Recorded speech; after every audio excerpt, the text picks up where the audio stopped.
সকাল সকাল ঘুম থেকে উঠে দেখি মা সকাল সকালই রান্নাঘরে ঢুকে পড়েছে, রান্না করতে। এখানে আলু কুমড়ো ভেজে নিচ্ছে।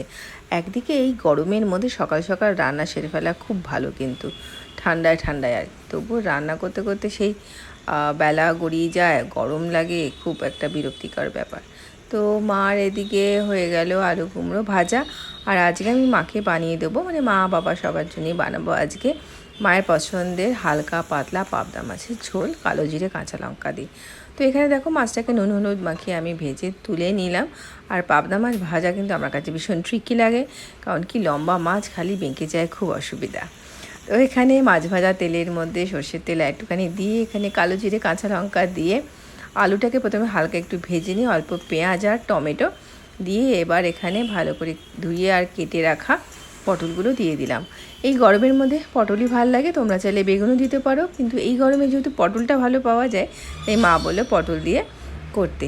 দিয়ে নুন মিষ্টি হলুদ অল্প জিরে গুঁড়ো আদা বাটা সমস্ত দিয়ে ভালো করে কষিয়ে নিয়ে পরিমাণ মতো জল দিয়ে এটাকে ভালো করে ফুটিয়ে নিলাম 5-6 মিনিট। তারপর এর মধ্যে ভেজে রাখা মাছগুলো দিয়ে রেডি হয়ে গেল একদম গরমের জন্য উপযুক্ত পাতলা পাতলা কালো জিরে কাঁচা লঙ্কা দিয়ে পাবদা মাছের ঝোল, যেটা আলু পটল দিয়ে করা। তো এখানে প্রথম পাতের জন্য আছে ডাল আর আলু কুমড়ো ভাজা।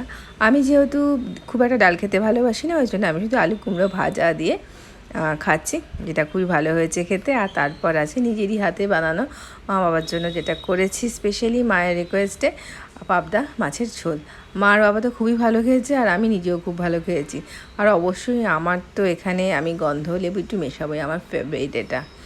চলো তাহলে বন্ধুরা, আজকের এই ছোট্ট ব্লগটা তোমাদের কেমন লাগলো জানাতে ভুলো না। আবার আসবো একটা নতুন দিনের ব্লগ নিয়ে, আর আমার ব্লগগুলো কেমন লাগছে প্লিজ একটু জানিও, তাহলে ভালো লাগে আর কি আরও নতুন ব্লগ বানাতে। সবাই ভালো থেকো, টাটা।